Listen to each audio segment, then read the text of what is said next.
Now I'll call to order the meetings of committees of council for June 5th, 2023.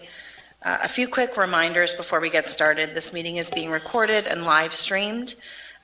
This is a great opportunity to silence your phones and devices if you haven't done so already. And a reminder that public comments made during this meeting are limited to the topics on the agenda and to 3 minutes per speaker per topic. Mr. Harris, can we please begin with the roll call of members? Yes, Madam President. Mr. Ahmed. Here. Mr. Arroyo. Here. Mr. Glees. Here. Ms. Craig. Here. Ms. Diaz. Here. Ms. Walsh. Here. And President Baker. Here. Next, we'll move to the approval of the May 1st, 2023 committee meeting minutes. Motion to approve. Second. There's a motion and a second. Any council comments on the meeting minutes? Hearing none. Mr. Harris? Mr. Ahmed. Aye. Mr. Arroyo. Aye. Mr. Glees. Aye. Ms. Craig. Aye. Ms. Diaz. Aye. Ms. Walsh. Aye. And President Baker. Aye. All right, our first committee meeting is the Personnel Committee. Councilor Calixte. Thank you, Madam President. The Personnel Committee has 3 items on the agenda for tonight. And the first item is the nomination of Sarah Tosher for appointment to the Downtown Investment District Authority. And the second item is the nomination of Angela Thomas for reappointment to the Human Relations Commission. And the third item is the nomination of Mark Stoner for reappointment to the Human Relations Commission. So I guess Ms. Sarah Tosher is here tonight. Would you please come forward?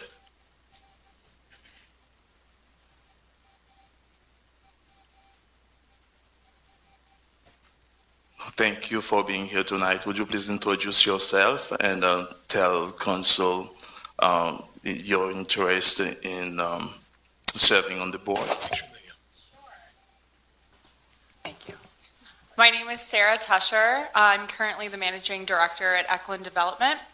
I had the pleasure of serving on the DID task force last year to help formulate the new plan. Got to know it really well, and when they asked if I was interested in joining the board, I felt very excited at that opportunity. Having helped newly form the plan, I'm excited to see where it goes over the course of its term. Could you please tell us about your goals? What would you like to accomplish in this role? Sure. I would love to see, with the new plan being underway, I would love to continue to see how we can develop the City Ambassador Program. I think it's been well received over the years. I'd like to help continue for it to do that, and then also maybe see what other opportunities we have for those ambassadors to be even more about town and out and about with our community members and visitors. Thank you. Any questions or comments from members of the committee? From council as a whole? Thank you, Mrs. Tosher, for your willingness to serve. Thank you. So now I'll make a motion to move this nomination to our full council meeting on June 13th. Second. All in favor? Aye. Thank you. And the next item is the nomination of Angela Thomas. Is she here with us tonight? Councilor Calixte, I don't see her here this evening. I also don't see Mr. Stoner, who is your next item. Their reappointments for the Human Relations Commission. Oh, thank you. So in this case, I'll make a motion to move these nominations to our next council meeting on June 13th. Second.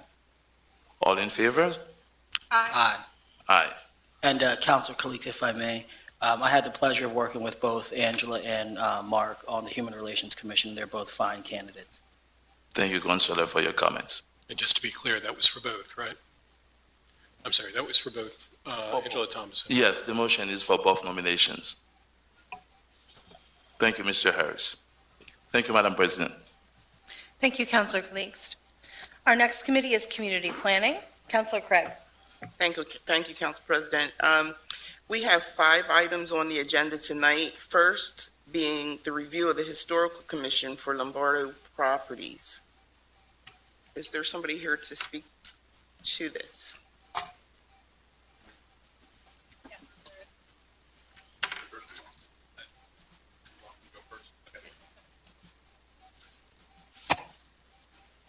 Hello.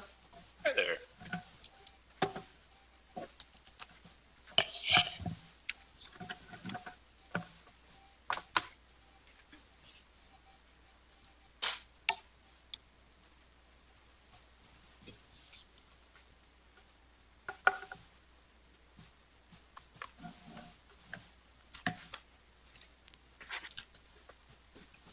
There we go.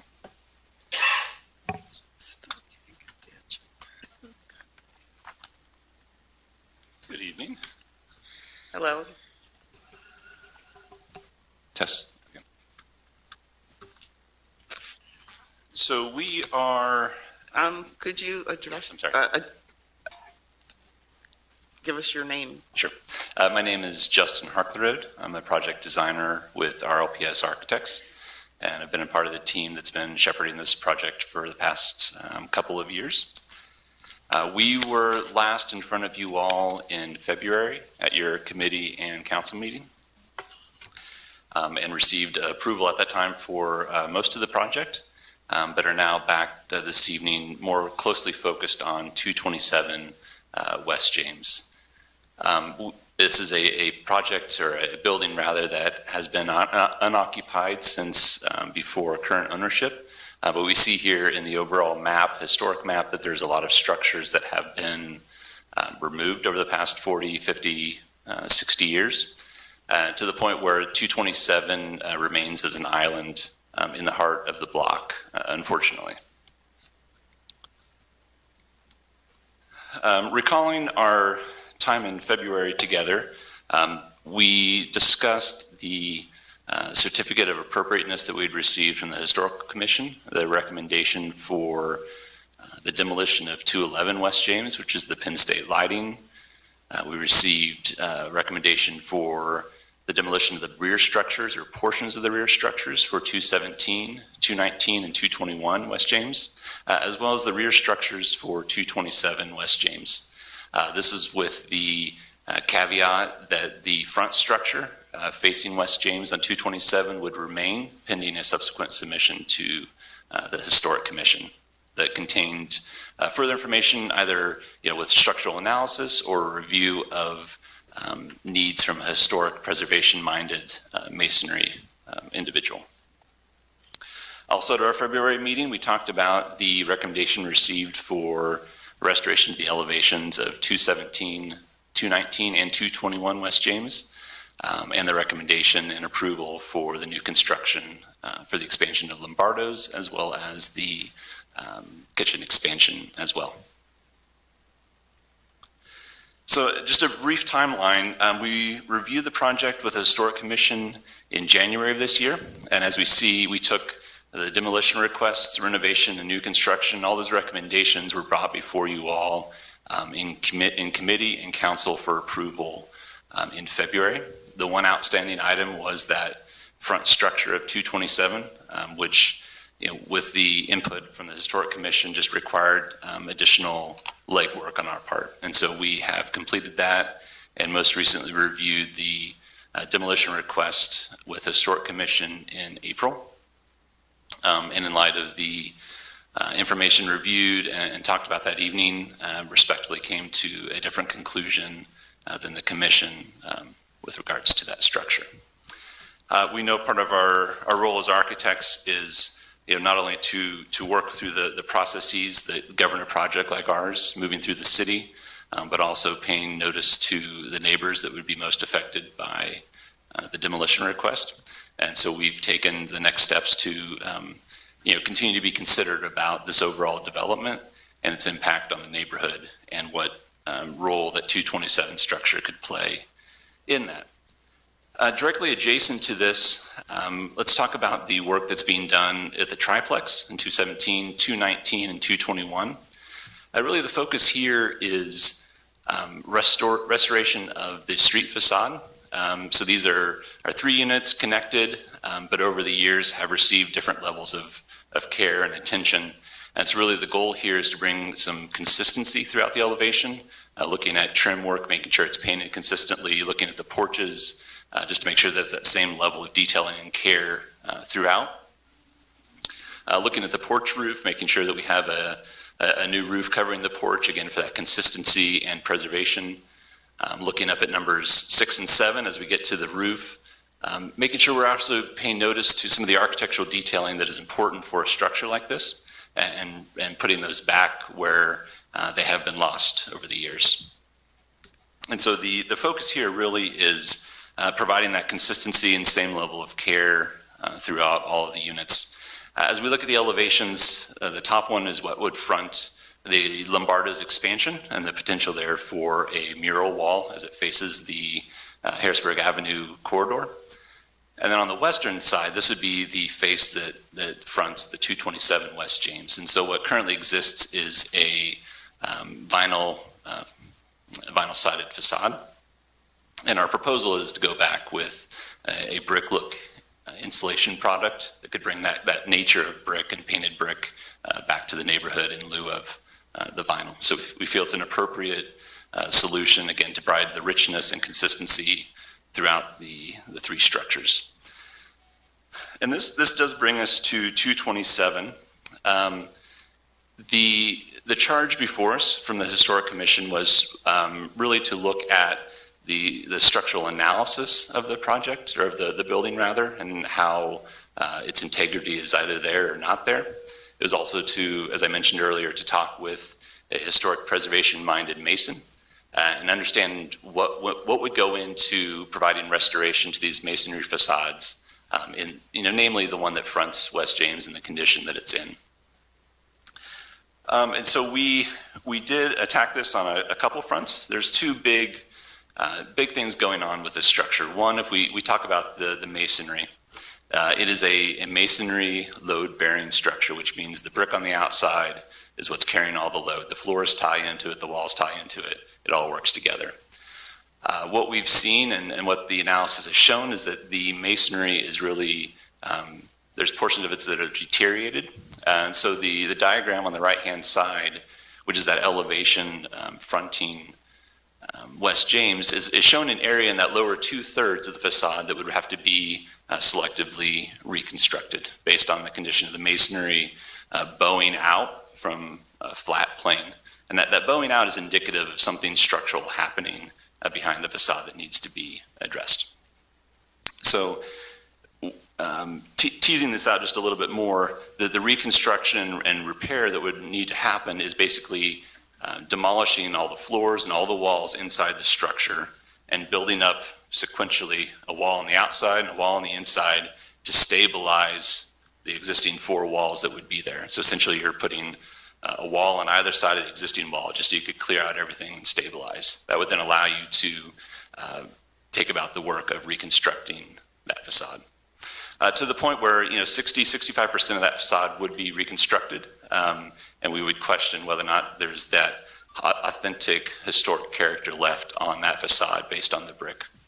This does occur on the east side, so the far right diagram. There's some bowing that would have to be addressed on that facade as well. I will say there's an underlying issue that we have been aware of, that the masonry that is actually exterior facing was never meant to face the exterior and put up with the demands of freeze thaw and all of that. So that has started to deteriorate in portions.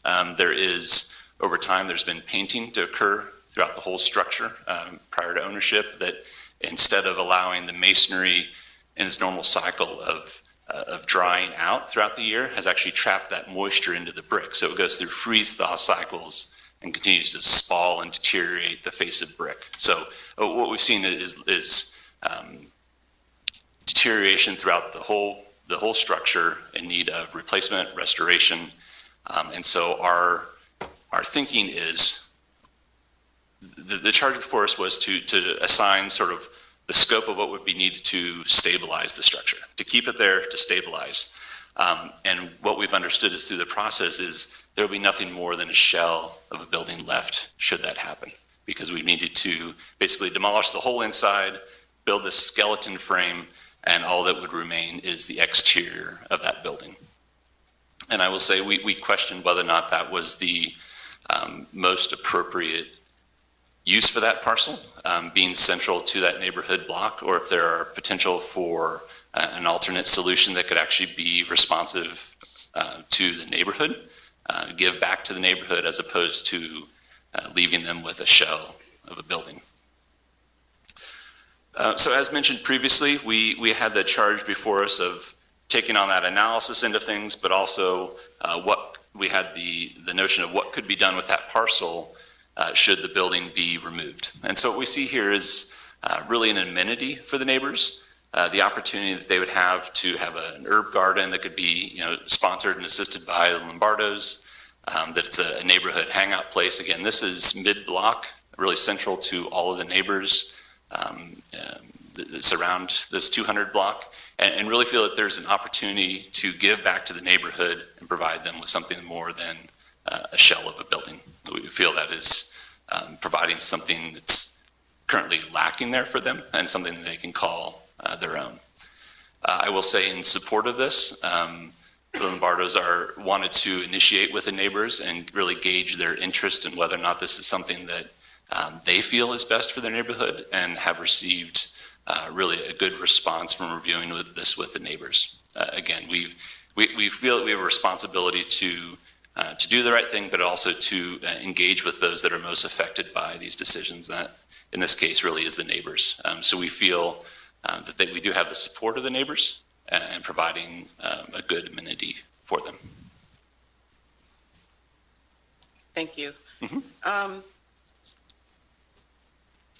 I kind of want you to stick around for a moment because I'd like to hear from somebody from the Historical Society. Sure. Or Commission. You can come up to the podium.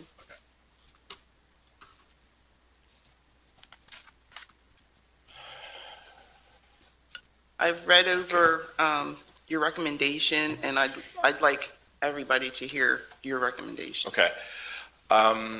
My name's Stephen Funk. I'm Vice Chair of the Historical Commission. As the applicant said, this is a project that came before us twice before April. It came before us in January, which was when we made the recommendation against demolition. And just briefly, the reason we made that recommendation is that when we look at, the Historical Commission isn't just looking at individual buildings, but we're looking at neighborhoods as a whole,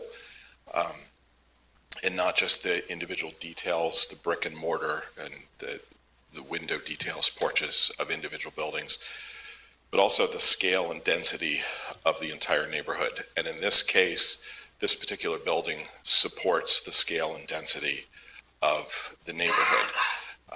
And the loss of that would be a detriment to the neighborhood. The building's already flanked by two fairly large parking lots, and the loss of that building would be a very large gap in the street wall, making it more similar to a suburban neighborhood rather than a dense urban historic neighborhood. That was the reason that we thought it was important to maintain this building in its location. There are some instances where recommendation of demolition may be appropriate. If the demolition of that building is in the service of the restoration or rehabilitation of a larger, more important historic building. That's not the case here. The work that they're proposing for the Lombardo's restaurant, they're not historic buildings. There's an economic benefit to the neighborhood, but there are no historic buildings involved.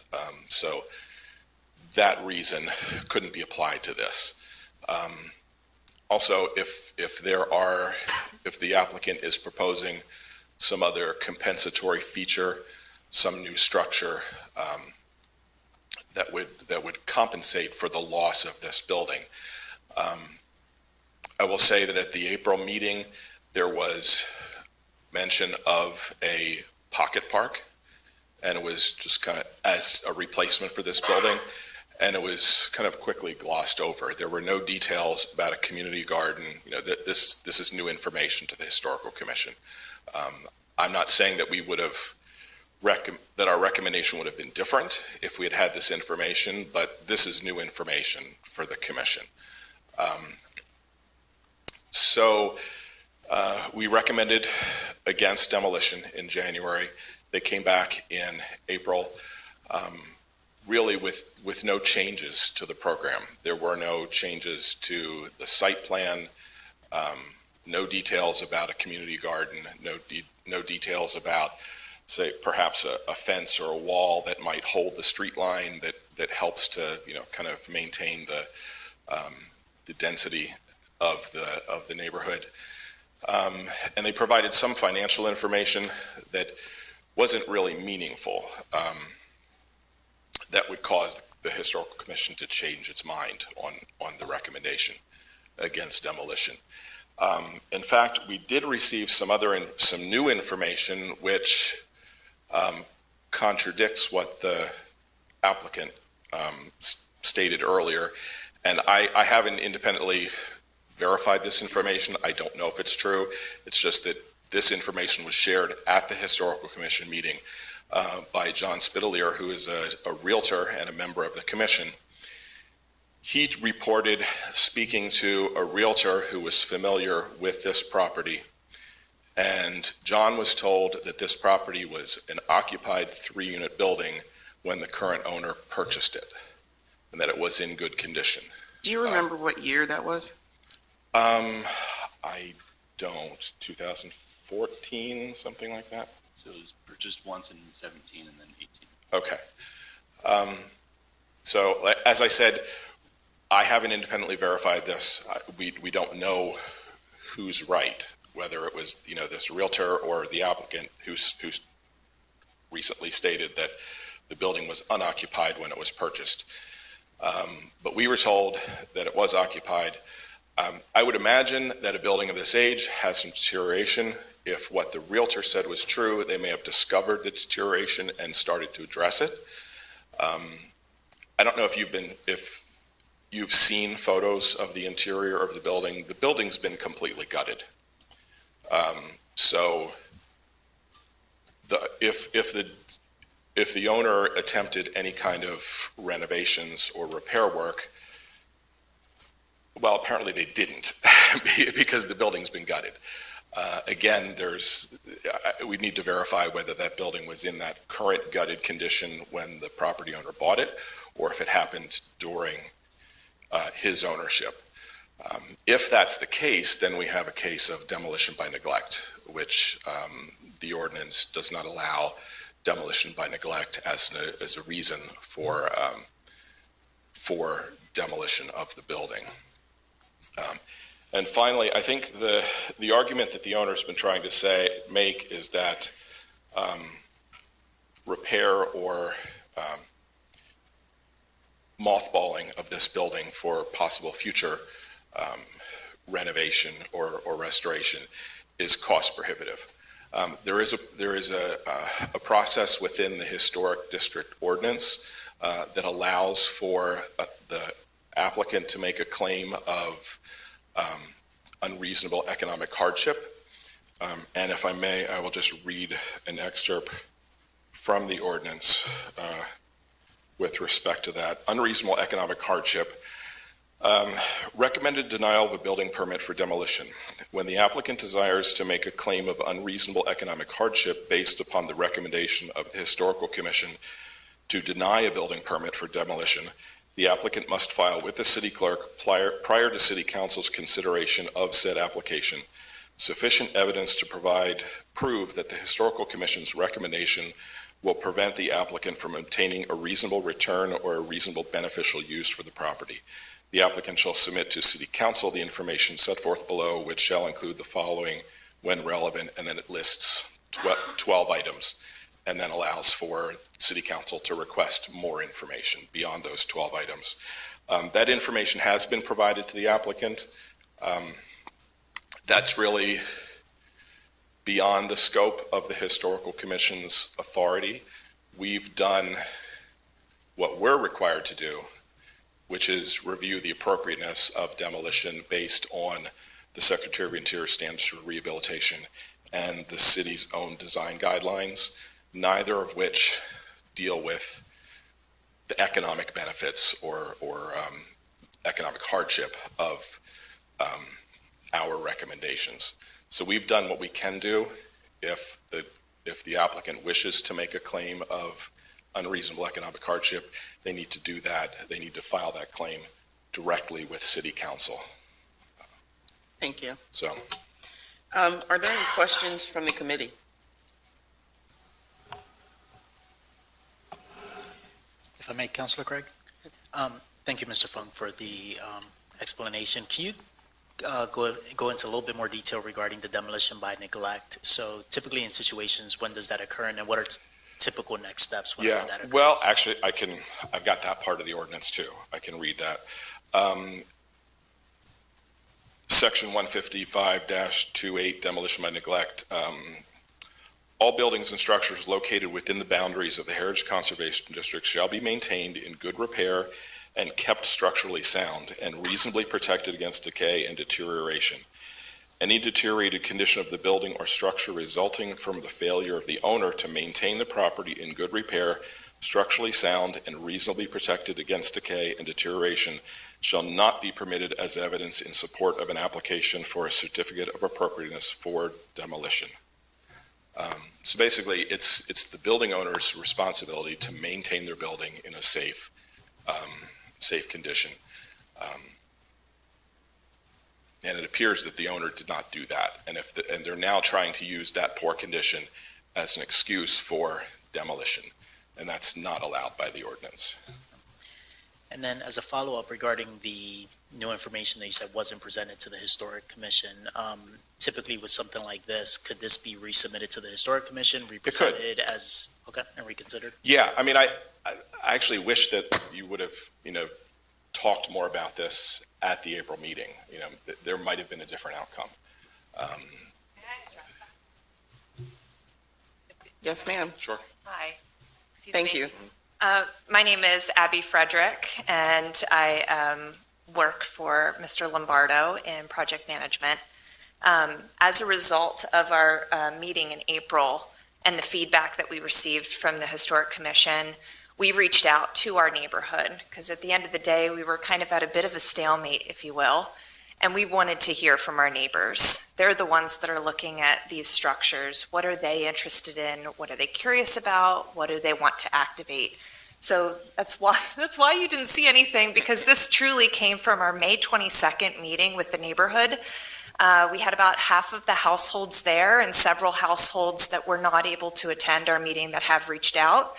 We set up an email address of lombardoexpansion@gmail.com that they all can send emails, concerns, interest, and we're planning on having multiple neighborhood meetings to start cultivating understanding of the construction work that's happening, because that's a disturbance outside of what we're talking about with 227. It was an extremely fruitful, about an hour and a half meeting that we had at the restaurant and a walkabout around our structures. And they came up with this idea of taking what was being called a pocket park into this community grow program, where we can cultivate herb gardens, maybe catalyze an idea of artwork installation with sculpture, using PCAD and the local art museum and the schools to really engage. But it was really a great brainstorming session with our neighbors, and we got to meet and greet them from owners and renters, long-term renters, on that street. So even today, I was receiving emails of when's the next meeting. So we're hoping to have a meeting after we commission and engage our winning bidder of our contractor of our overall project, where we'll start talking about phasing and sensitivities to the neighborhoods and et cetera, which I know is beyond this, but our conversations have grown substantially. So this was an extremely fruitful meeting that we had. We had a sign-up sheet for everybody and a handout of essentially exactly what you're seeing here today, minus the pocket park turning into a grow community garden. that Lombardo's will support, and hopefully have a committee of neighborhood members that are really excited to also oversee and support it with their children. Thank you, Ms. Frederick. So, thank you. Councilor Craig, if I may, one more question. Yes, go ahead. So probably one of my concerns is just removing existing units that exist, to your point around density in that neighborhood. Has there been any conversations from the applicant around new units rather than an empty space there, or No, they've never proposed any other, they've never proposed repairing this building or building another building. They really, I mean, our feeling was, that they needed that lot for parking. They needed the lot to meet the zoning requirements, and the building was in the way. And they never had any interest in that building remaining.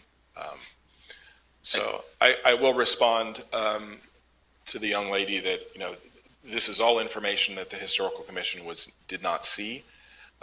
We made a recommendation based on what was presented to us. I'm only one member of the commission. If this is their intent, then this needs to come back to the Historical Commission. But our recommendation against demolition was made based on other information that did not include this. So I don't know how the timeline works. The fact that, we made our recommendation in April, I don't know if it's too late for the applicant to withdraw the application and apply again in July and present this information. If that's possible, I would recommend them doing that and presenting this new plan. And if let me just finish quickly. And if the applicant wishes to bring neighbors along to support that, the Historical Commission would welcome, hearing from those neighbors. But I'm just saying, we made our recommendation based on the information that was provided to us, which did not include this. Thank you. I lied, I have one more question, but I see Mr. Lombardo wants to speak, maybe he can answer. Sure. Of course, sure. Is there hesitation around, from the applicant around resubmitting this to the Historic Commission to present? No, I don't think we have hesitation, but I think I need to clarify and rebut some of the comments this gentleman has made. I'm a Lancastrian, born and raised in Lancaster. I was born on Juniata Street, on the second floor of an apartment, 2 doors down from Abe's grocery store off of Rockland. My family was an Italian immigrant family. My mother did not speak English, read or write English. She came from Naples, Italy. My father was a blue-collar worker. He was a cook his whole life. Certainly not Ivy Leaguers by any means. We moved to Howard Avenue, half a block down from Crispus Attucks. I lived there until I was 5 years old. We moved to Cabbage Hill, Union Street, Fairview Avenue, and lived there until I graduated from high school. Got drafted, went into the military, spent a year in Vietnam. I'm a bootstrapper, and when I hear this gentleman talking about the condition of that building, when I purchased the building, it was vacant. What had happened was a friend of mine from high school, Mari Roseman, had passed away. His mother, Ruth, who I was a friend with and used to visit with them over by McCaskey High School all the time, wanted to sell the house. She was not well. She had to go into a nursing home. I took care of that by making her a great offer. I backed out of it because Snyder Funeral Home was going to buy the Lombardo's restaurant and the property. So they went in and made the deal with Ruth Roseman in 2017.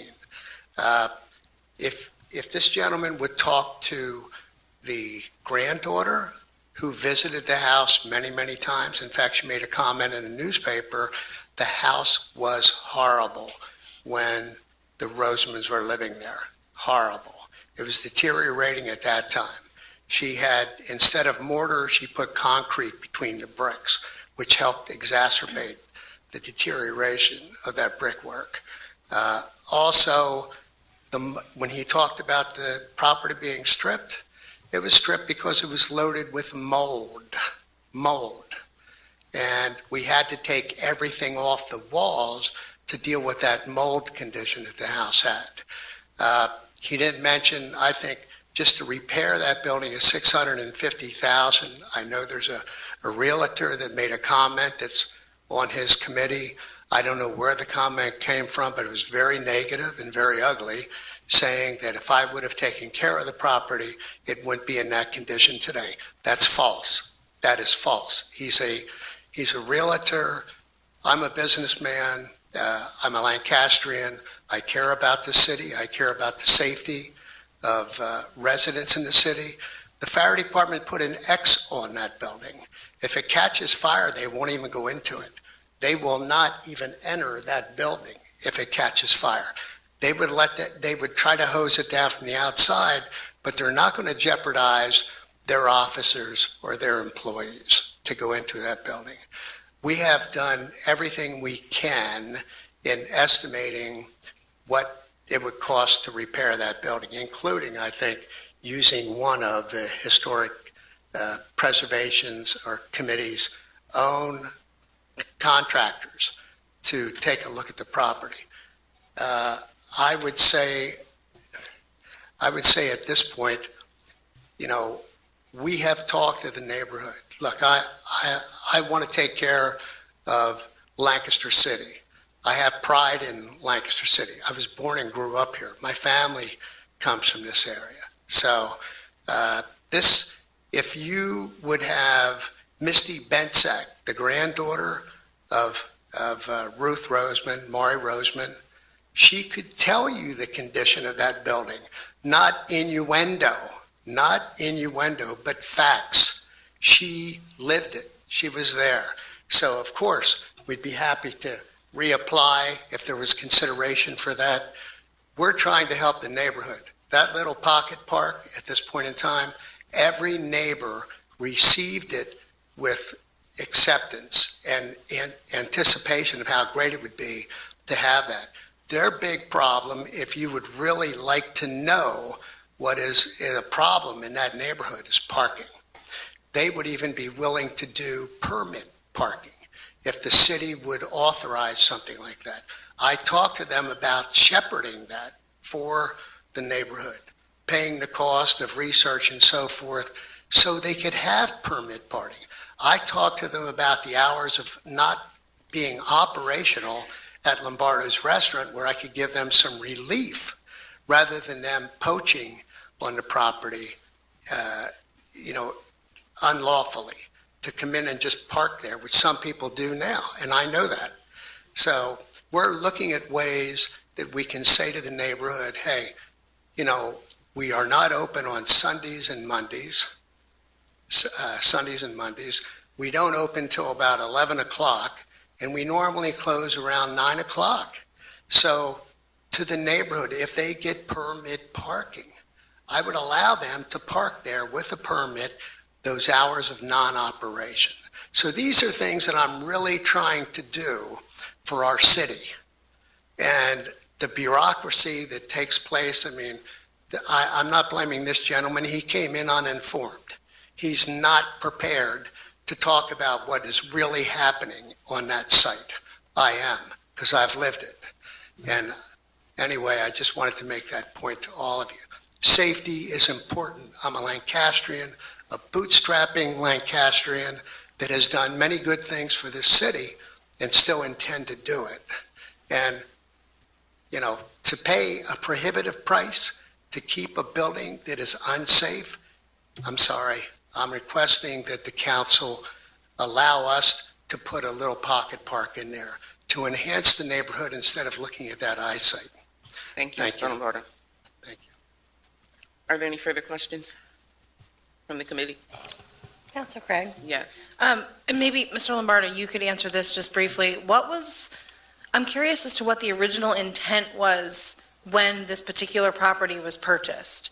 I know that there's been plans for this expansion for quite some time, but in thinking about how the community herb garden concept or pocket park has been a newer idea, what was the original intent? Well, we didn't know what the original intent was going to be because we didn't know what the council would approve. And so when we get into the project, it has been growing for the last several years. I did know at that point in time I wanted to do renovations to the restaurant that was left go for a very long time, to the point of $2.7 million, quite frankly, went into the renovation of that restaurant. The project I'm talking about now is another major project, putting outside dining, putting a larger kitchen into the restaurant, putting a bistro, a delicatessen that the neighborhood would be able to use, and even a cigar lounge by membership. I don't want just people coming in there unless they're a member and we have a chance to critique the kind of people we're going to have in that cigar lounge. So it has grown over the years, and it's been a work in progress. I always knew that I wanted to entertain improving and enlarging the restaurant. The 3 row homes that are there, the fact that I purchased them, we were able to use the backyards of those row homes and still preserve them because they have been occupied. They have been occupied with renters. And we're not only preserving the outside, but we're going to be working on the interior of those row homes to once again have them occupied. This particular standalone home that we have, was it 227 James Street? That I never knew what we were going to do with it, but because of the project I had in mind, and I'm not a developer, I am a businessman, not a developer. So a developer would not have spent as much money as I have on this total project. So as a Lancastrian, a concerned citizen, I wanted to do something good for the city. That's what I want to do. I want to beautify our city in the big picture arena, because I think I'm capable of thinking big picture. To have a realtor on the historic committee actually trash my intentions without even knowing who I am, I find that insulting, quite honestly. And I find it ill-prepared and people making comments that are detrimental to good citizens. So, Thank you for your answer. You're welcome. I appreciate that. Thank you. Are there any further questions from the committee? And Mr. Harris, I think I'm going to need a little help. So Could I make a yes. final Yeah, response go ahead. to Mr. Lombardo's Go ahead. statements? He referred to the commission as being uninformed. We only have the information that's brought to us. We don't do extensive, research on projects until they come to us. There's been a lot of new information presented tonight that the commission was not aware of. The Pocket Park, a community garden, herb garden, that could be considered a compensatory feature that would compensate for the loss of the building. Allowing the neighbors to park in the parking lot, that also could be considered a compensatory feature that would compensate for the loss of the building. These are all new things that the commission was not given. But I'd just like to say finally, with all due respect to Mr. Lombardo, Mr. Lombardo's family history is irrelevant to this question. There's nothing in the Secretary of Interior standards or in the city's design guidelines that instructs us to consider the applicant's family history or their commitment to the city. We are charged with looking specifically at the guidelines, the Secretary of Interior standards, and the integrity of the historic neighborhood, and that's what we did. Thank you, Mr. Funk. So, back to Mr. Harris. What I'd like to do is table this and let the applicant have opportunity to go back to the Historical Society. So, I'm sorry, I'm trying to remember what the ordinance states, whether, what the. well, it's not really, timeline is it's for. just a review. there is a requirement for like- action after. After the review? Okay. Douglas may know the answer. Good evening, councilors. Douglas Smith, Chief Planner for the city. I just wanted to help clarify the process and maybe provide some options in case that's helpful. The timeline starts when it goes to full council, so there's 60 days from the first time it's heard at full council where action needs to be taken. That's my understanding after reading the ordinance. So there is one other part that may be relevant. When it's at council committee and it's let's see. Council may refer the matter to such city council committee or committees as it deems appropriate, either before or after its first consideration of the application at a council meeting. This is for council committee. The committee or committees to which the matter is referred shall consider the recommendation of the Historical Commission, any additional presentations by the Historical Commission, and evidence by the applicant at a public meeting of the committee. The committee shall make a report or recommendation to full city council at its next regularly scheduled meeting. So I think my interpretation of this is that it generally moves forward. I mean, I suppose if there's additional consideration you want to have at council, you should be very clear about what that might be, but the ordinance seems to instruct that it generally proceeds to full city council after a presentation this evening. City council may schedule a presentation of committee reports or recommendations and the presentation of testimony from all parties deems necessary at such meetings. I think if it were to go back to Historical Commission, it would be, I think it would be an action to deny the application, and it would go back, and it would, a new recommendation would be made, and it would come back before council. If there's not a yay or nay this evening, then I would just encourage you to be specific about what information would be helpful in making your decision or advancing it to full council. Okay, thank you. I'll be right with you.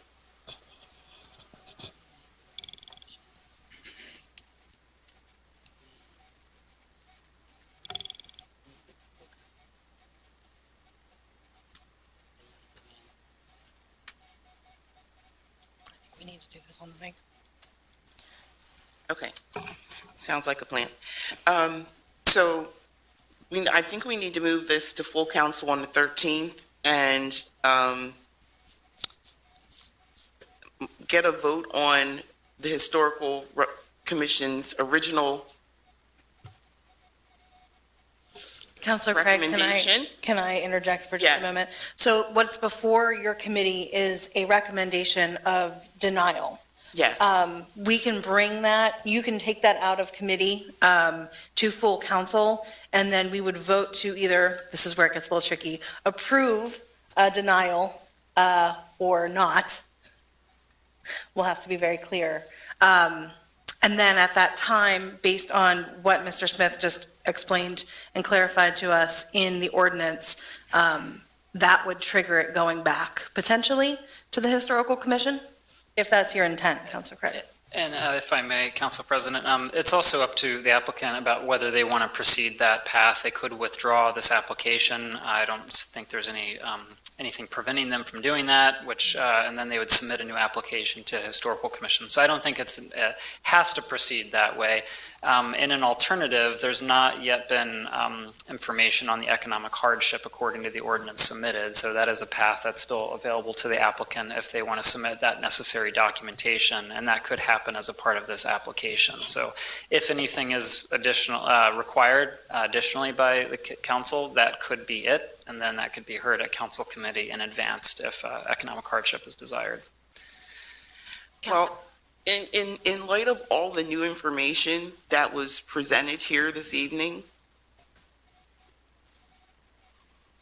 I think the applicant needs to go back to the Historical Commission.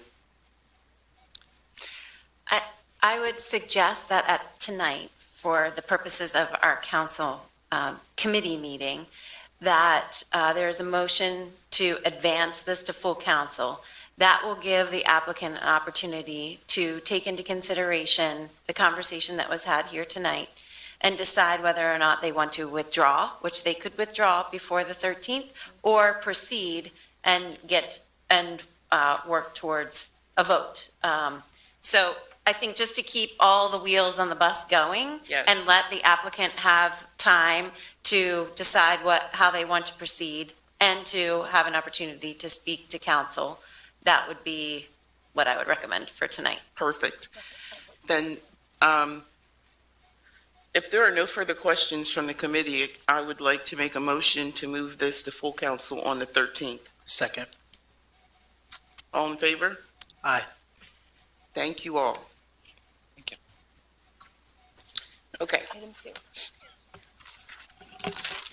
Now, we will move to the second item on our agenda, which is the Administration Resolution 43, granting a projection easement for 250 College Avenue project.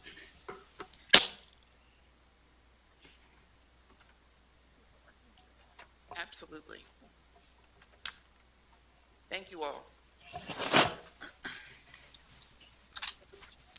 Yeah, made sense.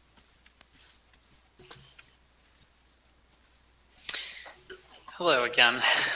So this is for 250 College Ave. This is the former St. Joseph's Hospital that's been proposed for redevelopment. There is an approved, conditionally approved land development plan. This is one of the conditions of the land development plan before it can be recorded and redevelopment efforts can move forward. We do have Jason Best here from ELA, and perhaps he can elaborate, but briefly, and please correct me if I'm wrong, my understanding is that this is actually a historic canopy that extends over a portion of Walnut Street on the north side of the building. It has been there. It's required to be there according to the historic tax credits, but no easement was ever established for its existence over the public right-of-way. So the developer is looking to retain this historic canopy, and as part of the land development plan, we thought it was prudent to establish the easement for its maintenance and liability reasons in the right-of-way.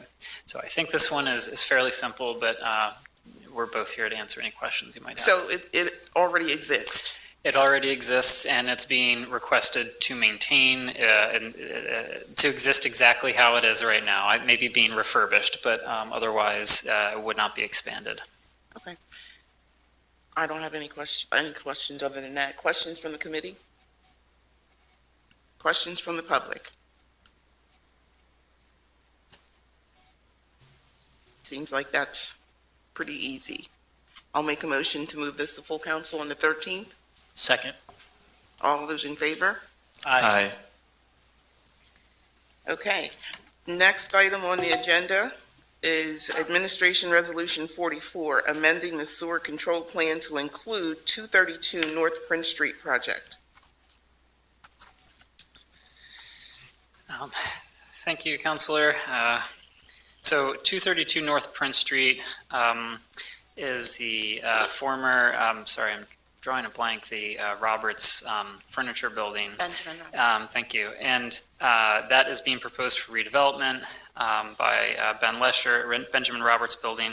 And there's a proposed 6-story building, 130-unit apartment, to incorporate the existing buildings into a design with a new proposed structure that would stretch back to Water Street and front on that public street as well. So this is coming before you for a sewer control plan. There's no known capacity issues, and the city has capacity to provide for the project. It's still working through a number of different approvals right now. So this is not yet approved, but as you know, it's fairly standard to have the sewer module submitted in the midst of requests for approval. Thank you. Are there any questions on this from the committee? Are there any questions from the public? I'll make a motion to move this to full council on the 13th. Second. All those in favor? Aye. Thank you.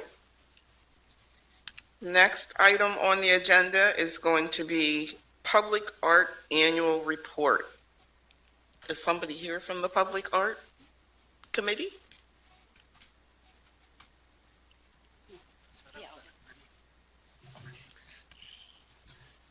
I think this is my last agenda item for you all, but hello again. Molly Kirchhoff is our public art program manager. She's getting set up with her computer, and John McGran is our chair for Public Art Advisory Board. But I just wanted to quickly offer some brief remarks while they get set up and to provide you with the Public Art Annual Report. So about a year ago, the Office of Public Art actually came under the Bureau of Planning. There's sort of a long history. It was previously in Public Works, eventually moved into Community Planning and Economic Development. And a year ago, Molly started her position with the city, bringing public art and planning together. We've thought that this has been a very exciting combination for us. In the Planning Bureau, we do a lot of public realm design with Public Works as we work with private developers and do long-term planning. So public art, as I think we've all come to appreciate in Lancaster, can be incorporated into a number of different kinds of projects throughout the city, including private development and public parks and other hybrid, joint projects between private and public entities. And the planning office gives us a way of institutionalizing public art in our community at City Hall more than I think it has been in the past, connecting it to long-term planning, but also connecting it to the development decisions that we make every day, as well as our collaborations across multiple departments, especially with Public Works. So the Planning Bureau has been, I think, a really strategic place for public art to exist, and so that we can connect it further. I'll stop there, and I'll let Molly elaborate on that. Thank you. Thank you for the introduction, Douglas. My name is Molly Kirchhoff, Public Art Program Manager. Is that on? Is it on? How about we get pretty close to it? How about now? There you You go. good? All right. Molly Kirchhoff, Public Art Program Manager. Thank you for the introduction, Douglas. So we're going to be hearing amendments for the Public Art Advisory Board, PAB, ordinance later tonight, and we thought it would be helpful to provide an overview of the program itself. I'm going to go through the history, kind of what our goals are at this point, and then also talk about some key projects that we've been working on. The Office of Public Art was established in 2010, yes, and it was under Mayor Gray's administration at that time. And it was for the purpose of enhancing public places, creating more vibrant community for residents and workers and visitors. It's a bit of an anomaly for a city of this size and population to have a dedicated Office of Public Art. There are very few examples of this in the Mid-Atlantic region, and those that are have a much wider area and a much higher median income. So it's a really special thing that we have, and we thank Mayor Gray for being a trailblazer, and we also thank our current administration for continuing that commitment to the arts in our city. And because of that commitment, Lancaster is being recognized as an arts destination. And in the last 13 years since its inception, the city has inventoried 186 works of art in 160 locations by 135 different artists.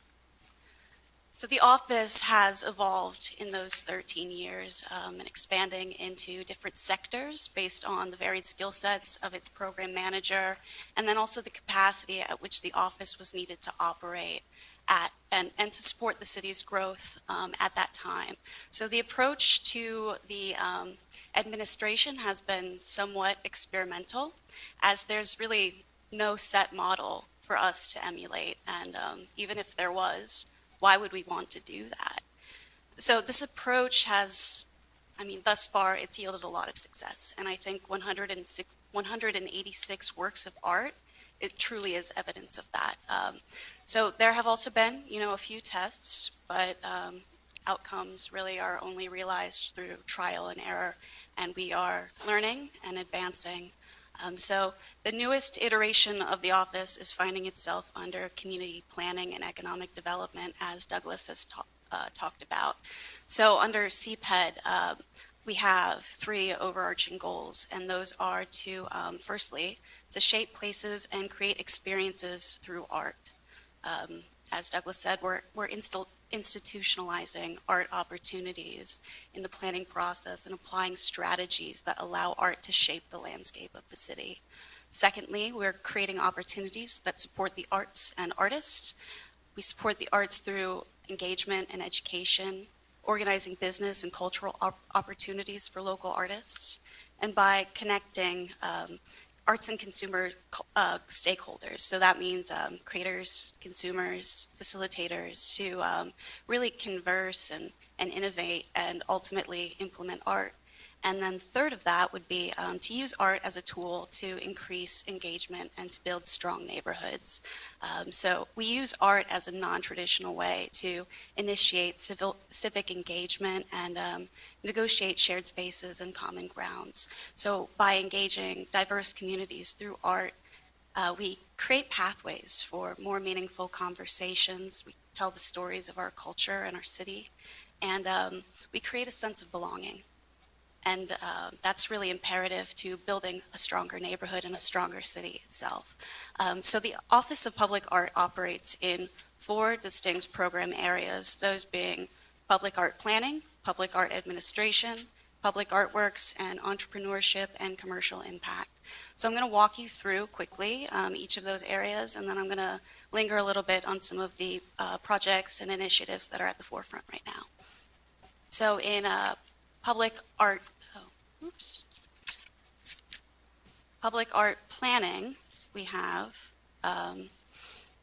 setting a cleared roadmap for strategic locations and opportunities to realize public art projects. So this has to do with writing the comp plan, editing, reviewing the comp plan, and also the Parks Master Plan and Tourism Master Plan that are kicking off right now. So it's really important that we embed these policies related to public art in these documents so we can firstly solidify a vision for the city that realizes and celebrates the art, and also so that we can use these documents as a roadmap to advise strategic locations, opportunities for public art projects in the future. So included in that is also evaluating the 10-year public art 10-year art plan, which we're about 5 years into right now, and evaluating the recommendations and seeing how they're applicable to projects planning and master planning. The second program area is public art administration. By administration, I mean management of the tools, authorities, organizations that enable public art. So in this area, our highest priority right now is drafting the public art program guidelines. So this document is really imperative to the functioning of the office so that we can act in ways that are consistent, transparent, and equitable. So this document would be a type of manual to direct the ways that we initiate public art projects, establish review procedures and processes that we use to carry out those projects, establish design standards, site criteria, define parameters for artist procurement and processes for artist selection, observe best practices for artist relations. It really is an all-encompassing document that's going to serve as this program's North Star. So then in our area, number 3, we have public artworks. So this is the facilitating the delivery of select public art projects throughout the city. And this is where we're currently allocating the greatest amount of staff time. So I'm going to spend a little bit more time here to introduce this area and then provide you specific examples. So these projects exist in 3 different buckets. So the first bucket would be publicly funded projects, and these are publicly funded projects that are, public works or things that are going to be on city-owned or city-affiliated property or property that we recognize as being high priority. The second would be privately funded or hybrid projects. This is going to be inclusive of, private land development, private projects that require city approvals, private stakeholders that are seeking technical assistance from the city. And then our third would be the regular programming that we have. So Amtrak Station, we have that rotating exhibition of art installations in the terminal's glass cases.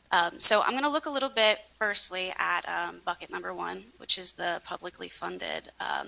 So many of the projects on the docket are those relating to public works. The office is beginning to be included in the initial phases of those projects, which is really good for two reasons. Firstly, CPED now has a department representative at the table, and we're able to flex the tagline of my title, which is Public Art and Urban Design. So I'm an artist, but my training is in urban design and city planning, so it's really great to be able to exercise those two skill sets as one concerted effort. And we can use art as a tool for urban design. And using art as a tool of urban design builds art into our infrastructure. It is literally embedding it into the DNA of our city.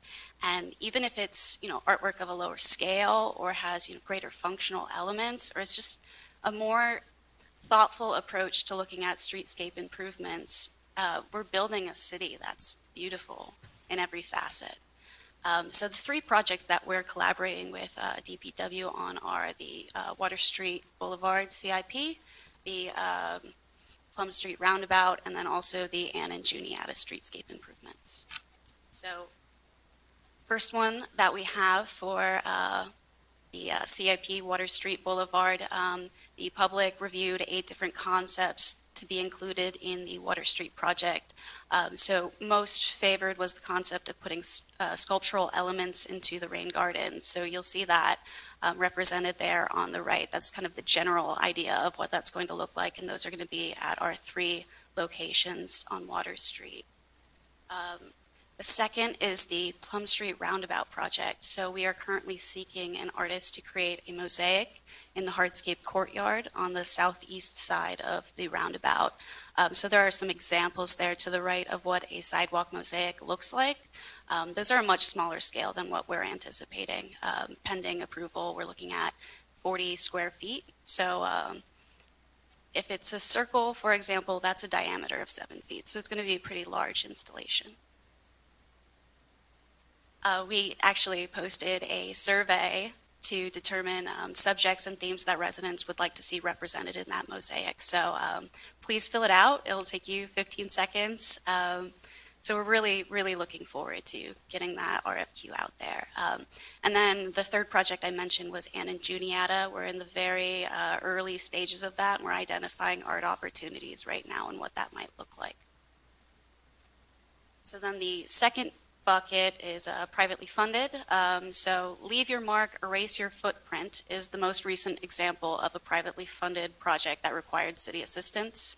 Approvals are necessary for any artwork to be cited on city-owned or city-affiliated property, and we're really leaning into further developing those processes and procedures to provide a clear structure.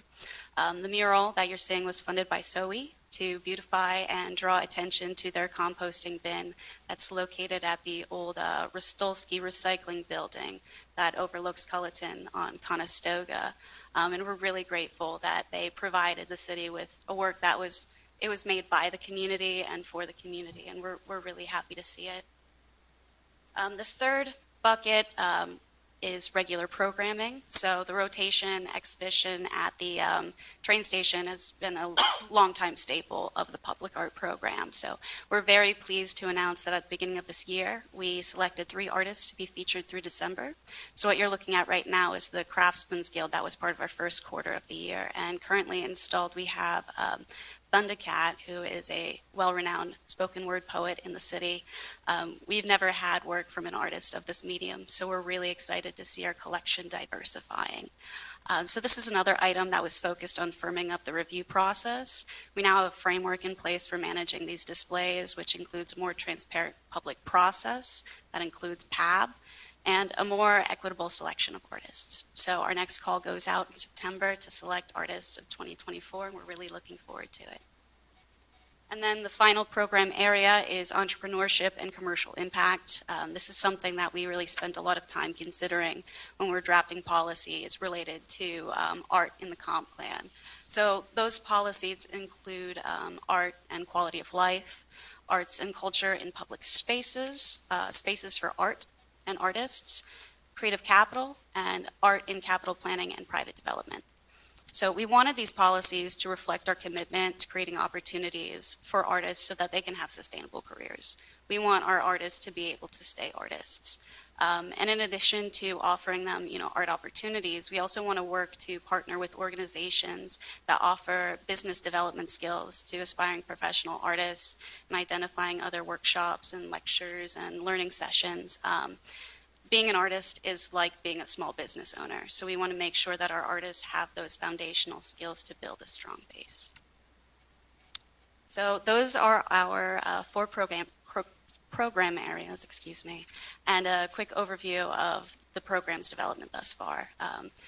The metamorphosis of this office is focused on building that foundation that will make public art more institutionalized at City Hall and in the community, which is, in turn, it's really going to ossify the city as being an arts destination. So it's taken a lot of effort to build this structure since the time I came on board a year ago. Wow. And there's been a tremendous amount of internal support and support from the Public Art Advisory Board as well. And I'm really thankful for their guidance as we define the new era.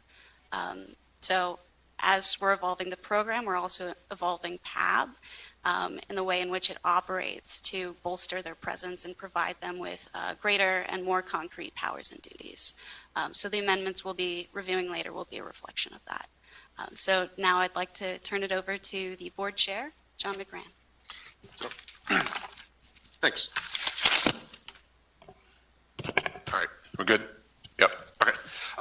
Hi, everybody, and I'd like to just make a point right away to acknowledge Barry Kornhauser, who's also serves on the Public Art Advisory Board. And Barry, I'll make a few remarks, and if you want to supplement with anything, you're welcome to do so.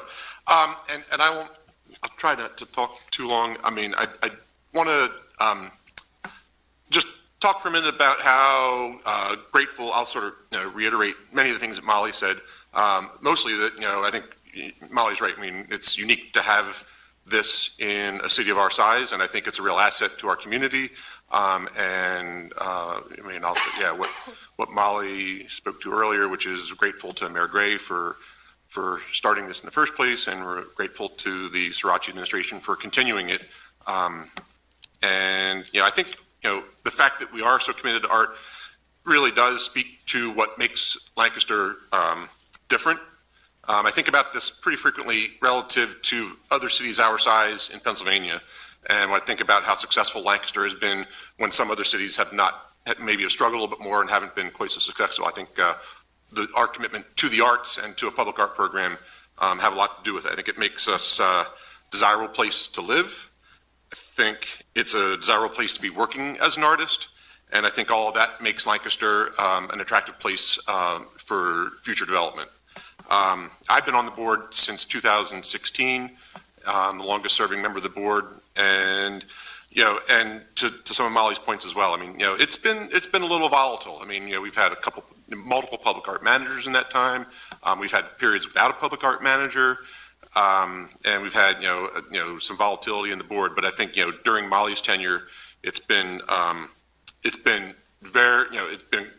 greatly improved. And I want to be careful, when I make these next couple remarks, none of this is meant to be critical of any of Molly's predecessors. I think they've all done a good job with the resources and the guidance that was available to them at that time. But I think we've had the opportunity to take what we've learned from some of the earlier years of the program, combine that with Molly's relevant experience, and in the last year we've been able to really become much more focused, much more efficient, and much more effective at moving this program forward. During Molly's time, the things that we've been able to make some strides with are, first of all, I'm really excited about the collaboration between departments. I think that's, from my observation, public art has always been a little bit of an island in City Hall, and I think during the past year, with Molly coming on board and integrating it into CPED, but also making some connections throughout City Hall, it's really given the program opportunities to grow and sort of have some more outreach with other departments. And as Molly explained, to create more opportunities to see public art integrated into public works projects. The other example that like to just take a minute and talk about of, how I think the program has really improved in the past year, is relevant to the Amtrak cases that Molly spoke about. And, during my time, what I can tell you is, it feels like we've just reinvented this program time and time again. And it's an important program. I mean, it's a point of pride for our residents. It welcomes visitors to the city. But, there's a lot of other work that needs to be done. So it has at times been a little bit time consuming, a little bit distracting. And one of the things that Molly has been able to do very successfully this year is, take the approach that we've had in the past, which was sometimes inconsistent, sometimes not very transparent, and improve it to add greater transparency, add greater consistency, and just make it something that is sustainable, more easily repeated in the future, so we don't have to keep starting from scratch, and something that we can learn from and just make more efficient and more effective, and it'll be a better overall program for the city to administer, for the artists to understand what the criteria are, and to pursue those opportunities, and to just become more easily maintained in the future. The other thing that we've worked on quite a lot is, I've heard since my first day serving on the Public Art Board, some frustrations about, not providing enough public art opportunities to local artists. It's not unusual for artists from out of the area to come here to work on installations of public art. You can see one right on the screen. And we've heard those complaints and frustrations, and we take them seriously. And one of the things that we've really made a priority to embed into future projects, is to make sure there are reasons why that is sometimes the most appropriate thing. Public art installations, may require engineering. They definitely need to be installed in such a way that they're durable and remain beautiful for a long period of time. And it's not always the case that we have artists in our community who have the experience that's appropriate to make those installations successful. Whenever we can make that match, we do. But when we need somebody who brings different experience, we do sometimes see artists from out of the area come in. But one of the things that we're going to make sure is a priority as we move forward is when there's an artist coming to perform an installation of public art in Lancaster, that we're going to ensure that there's a mentorship opportunity between that out of the area artists and talented local artists, so that we can start to build that experience with our local community, make sure that in the future we have the talent in this and the experience in this community to perform more of our own work locally, and also create opportunities for them to take their talents and their skills and go to other communities where they could find similar art installation opportunities. So, I will say, there is one thing that I think is important to talk about and to, make sure you're all thinking about, is that just like with so many other things that I know you're working on, having affordable artist housing and affordable artist studio space is a huge challenge for this city. We've already seen a number of artists who couldn't afford studio space here who have now taken up studio space in Columbia.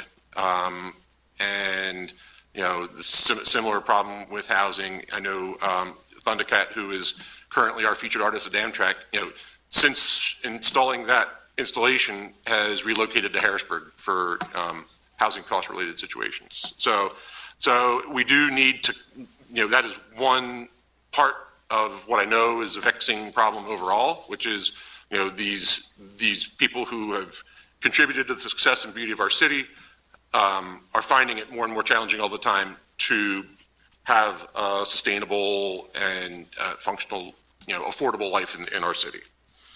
So just please be mindful of that. And, I think I'll try to wrap it up here and just really go out of my way to say what an excellent job Molly's been doing. Her experience and her prior training have been a real asset for the city. She's evolving the office, which is the way I like to think about it. It has been, as she said, a moving target. We've had a variety of shifting priorities over the years, but I think, we've all learned from that and are, Molly's discovering, what some of those have been. And I think those of us on the board who are familiar with that are are doing what we can to help her evolve the program into something that's appropriate and sustainable and efficient. And, she's doing this all while, maintaining a clear focus on the artists who live and work in this community, and making sure that they are, a high priority. And I think she's just been doing a great job, and it's been a real pleasure to have her as part of the Office of Public Art for the last year. So thank you very much. So, and I do have to take one more minute, just because I would like to just, also express my appreciation for Katie Walsh. She's been our city council person for the past year or so, and she's been a real asset on our board as well. And we were disappointed to learn that she's not going to be serving on city council in the future, but Katie, you've really been a real pleasure to have serving on our board, so thank you for that. And that's Thank the end you of my both. part. Barry, is there anything you would add to that? I would just say thank you to Molly, and Kathy, thank you for city council and the mayor's office for your support of the arts. Well, I thank you both for all the art visible to me on my way to work every day. And it's surprisingly, I see something new almost every week, and I'm like, I'm trying to drive, but, then I have to go back and walk later to check it out. But I appreciate all the art, and yes, we do have quite a lot, and it's very much appreciated. Are there any questions from the committee? Any comments? Yes, please, Councillor. So I have one question.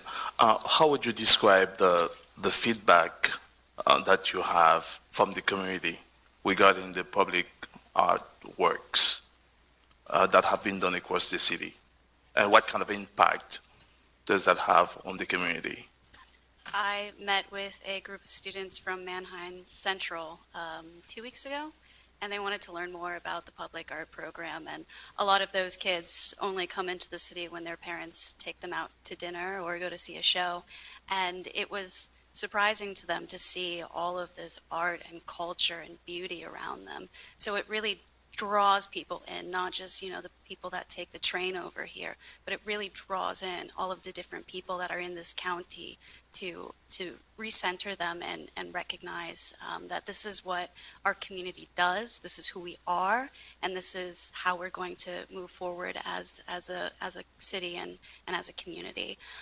Apart from that, the artist community itself, I've been working very hard to grow very organic relationships, very person to person, and that's been very successful thus far. So I really have been hearing very good, very positive feedback, especially after the comp plan event. I got several emails after that just expressing how happy they are that we embedded art policies into that plan. So very, very positive, I would say. And I would just say, I think that, when I think about some of the installations of public art, I think the thing that we've done well, especially this couple of years, which I do believe, I guess, I'll give two examples at Culleton Park. If you're familiar with the fence that we installed there, that was a Office of Public Art project where rather than just a plain boring fence, we engaged an artist to bring a little bit of imagination and creativity to the perimeter of the park. And I think it just adds some interest. It gives the people who live nearby, something to be a little bit more proud of. And I think we've heard positive feedback about that. And then, the other project that Molly highlighted, the temporary public art project adjacent to Culleton Park at the composting center. I was not in town that day to go down and see how that day went, but everything I heard was people just had a great time. They're really, really engaged with their contributions to what that was going to look like. They were really, the installation was done by neighbors and kids. And, my understanding is it was a very successful day, very positive, and met with a lot of enthusiasm. And I think that, I think when Molly had talked to me, I think that is definitely, I think that public art is, as she, spoke about with neighborhood engagement, a great tool to beautify all the neighborhoods in our city. create these little, as Ms. Craig said, these little, surprising moments where you come around the corner and you see something you don't remember seeing before. And, whether it's somebody who lives here or somebody who's visiting here, those are always happy moments, and it just helps make our city overall more beautiful. And I think the residents do appreciate it. The Soe mural that he talked about was a community paint day, so our artist Tyrion Meck went out there and sketched out the general composition and then had a bunch of kids spray paint and fill in that work. So it really was, every person on deck, everybody at the event participated in the creation of that mural, and it's something that really ties the community to that piece.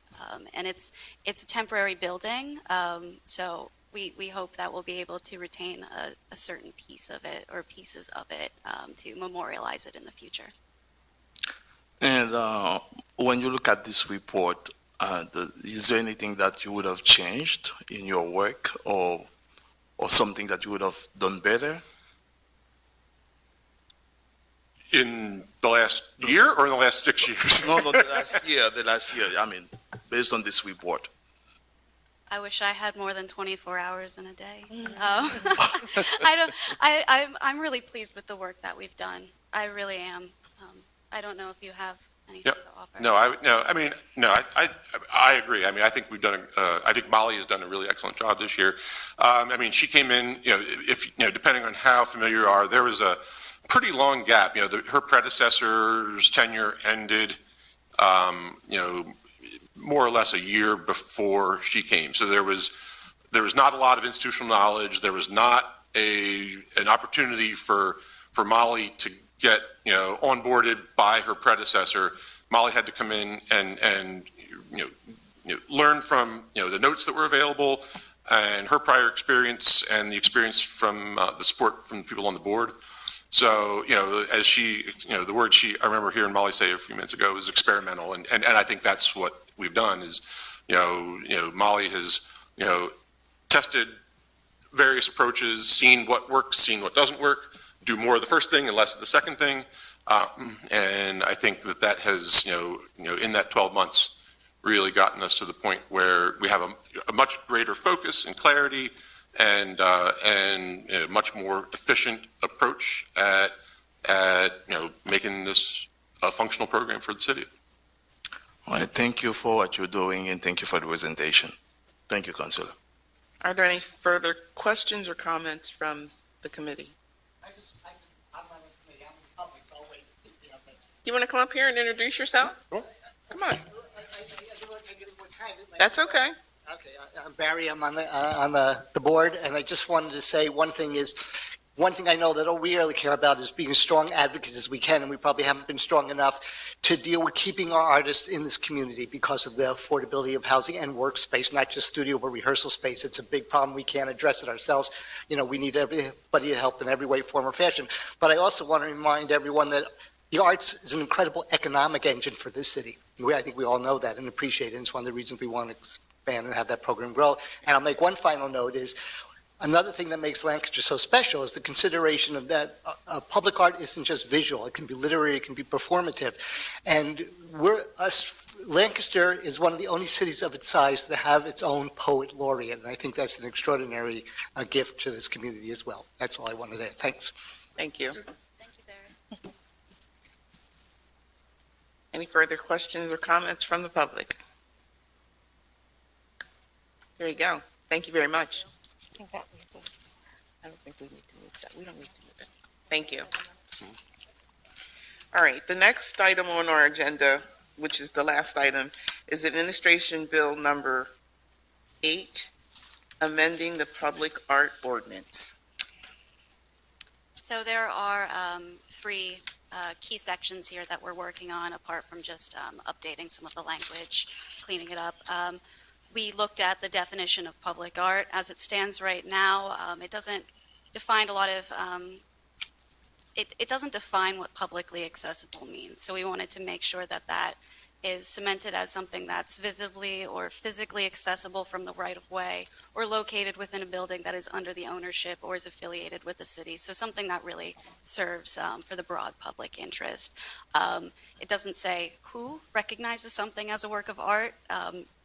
anything can be public art. So we want to make sure that it's the city that recognizes it. And it also doesn't really emphasize the reason why public art is made. It's very process-driven right now, and we really want to address what the purpose of it is. And it's something in any medium in which its form, function, and meaning is created to be viewed by the general public. So it's really broadening, whether that's, physical art, performative art, and really just talking about what the intention of that work is. The second is to add 2 alternate members. So that is kind of administrative. It's for attendance purposes. So we can carry our work out with a quorum. And it also allows any board members who wish to apply to a public art opportunity that were having to recuse themselves, and we're still able to retain a quorum. And then the third, which is probably the most important, is purposes and duties. So this ordinance was first established in 2010 when the office came about. So the purpose and duties, it's very nebulous. It reads more like a mission statement. And it really is a relic of its inception. So we want to firm up and establish what those roles are in the modern era that we live. It also says that the board makes recommendations to the mayor and city council. The board makes recommendations of approval to the administration and the department, which we would then forward those recommendations to the mayor and city council if it's appropriate. So we want to really give them the power to advise artist selections, advise the implementation of public art projects that are financially or technically supported by the city or are on city-owned or city-affiliated property, and then also to review donations and make recommendations on those donations to council. That is explicitly outlined in our public art donation policy right now, but we want to enshrine that in ordinance as well. So those are really the 3 main takeaways from this. So I welcome any questions that you might have. Certainly, thank you. Are there any questions from the committee? I have none. Are there any questions from council? Counselor Craig? Absolutely. Not a question, but a thank you at taking a look at this ordinance. Making sure that there's a quorum present is always extremely important when decisions need to be made in a timely manner. So I just appreciate you taking a look at that and adding 2 alternates. I think more participation in these types of boards is always welcome. So it's a win-win for me. Thank you. Are there any further questions from council? Go ahead. I just wanted to say, since joining the board, I think it's a year and a half ago, I'm really, really impressed by having direction and being able to finally address some of the vagueness or the inconsistencies within the ordinance. So I know this is a long time coming, and I just want to say it's really nice to see it here. And then I was especially, I know that we sometimes do with our smaller board numbers, we do have some administrative functions that need to be addressed, but I think the most important part of this entire ordinance is when it came down to purpose and duties. That was a question when I had come onto the board some time ago, and I feel very confident and very happy that we can now point to, these are the things that we do, these are our duties, and these are the outcomes that we're pushing towards. So just really well done work, and working with the 2 of you, especially Molly in your new position over the past year and a half, has really just, in my eyes, make the Public Art Advisory Board come alive again. So thank you for your diligence and your hard work. Thank you. You'll be missed very much. Are there any questions from the public or comments? Spectacular. I'll make a motion to move this to full council on the 13th. Second. All those in favor? Aye. Council President, that concludes community planning for this evening. Thank you very much, Counselor Craig. That brings us to our Finance Committee. Counselor Ahmed. Thank you, Council President. The Finance Committee has 2 items on the agenda this evening. Resolution number 38, amending the capital project list funded by 2021 bonds, and Administrative Resolution number 45, authorizing the sale of municipal tax claims. So we'll start with Administration Resolution Number 38, which is amending the capital project list funded by 2021 bonds. This shift funds from the Fire Station Number 1 and Fire Station Number 3 projects, which are completed, and these funds will be shifted to the Public Works Operations Center, where funds needed to provide final piece of funding package for the Public Works Operations Center salt shed, equipment storage, and city archive storage facility, and other funds are from a state RACP grant, 2016 A bonds and 2022 bonds. So this resolution is just aimed to shift some remaining funds from completed projects regarding the fire stations, and those will be used towards the other capital projects which were mentioned as the Public Works Operations Center. If anybody has any questions for Director Hopkins, he is available. Are there any questions or comments from the committee? Any questions or comments from the public? So I make a motion to move resolution number 38 to full council, which will be next Tuesday. Second. All those in favor? Aye. Thank you. Moving forward to our next item agenda, Administration Resolution Number 45, authorizing the sale of municipal tax claims. So this is an every 3-year process where it comes in front of council to authorize the sale of delinquent tax claims. And this helps improve the city tax flow, city cash flow. Director Hopkins, do you want to elaborate a little bit more on this for the committee?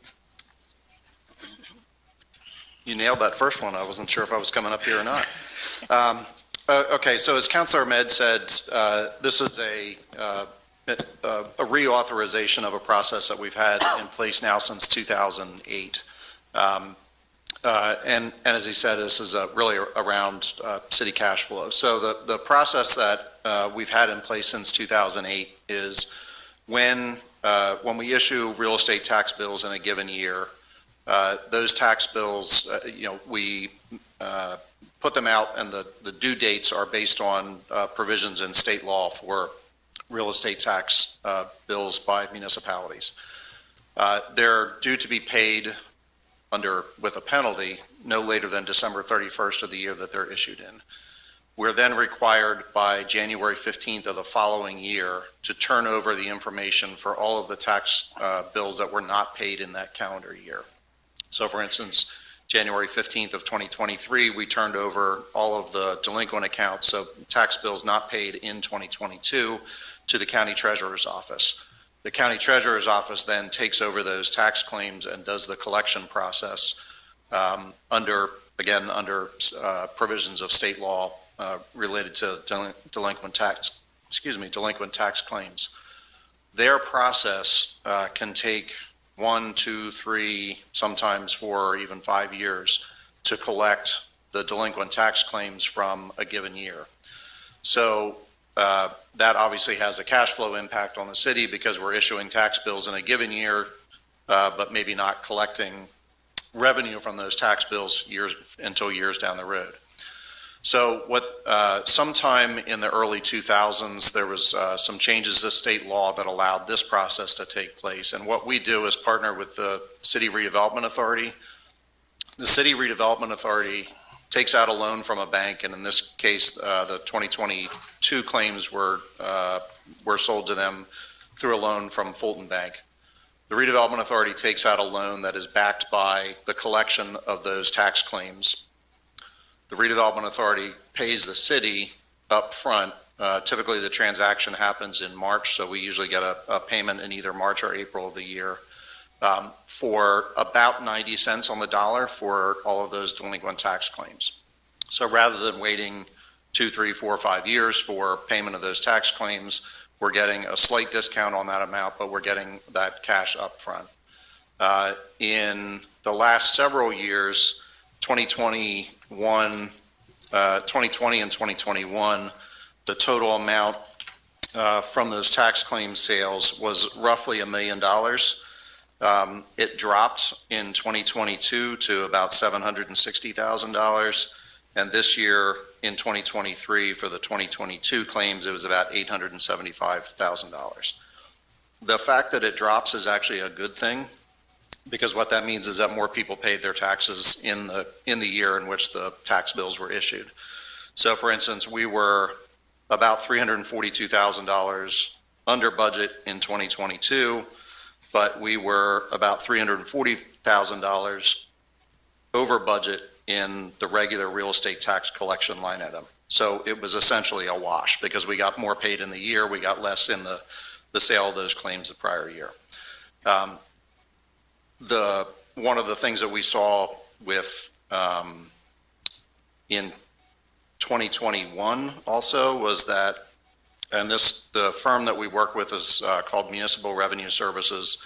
They have the same program with the School District of Lancaster and a number of other municipalities and counties, and school districts around the state. Because of federal stimulus dollars that went to individuals, they saw, again, across the board, more on-time tax payments in 2021. And it looks like, 2022 was similar to that extent, that we got a lower payment in 2020, early 23. The resolution itself is reauthorizing for a 3-year time period. That's how we've done these in 3-year increments. So this would authorize the sale of the claims for 2023, 2024, and 2025. Thank you, Director Hopkins. And just one follow-up question. This doesn't affect the regular rights and responsibilities of taxpayers, nor would it further penalize delinquent taxpayers? Correct. Right. So this process is essentially invisible to the taxpayer, to the property owner that may have a delinquent tax claim turned over to the county.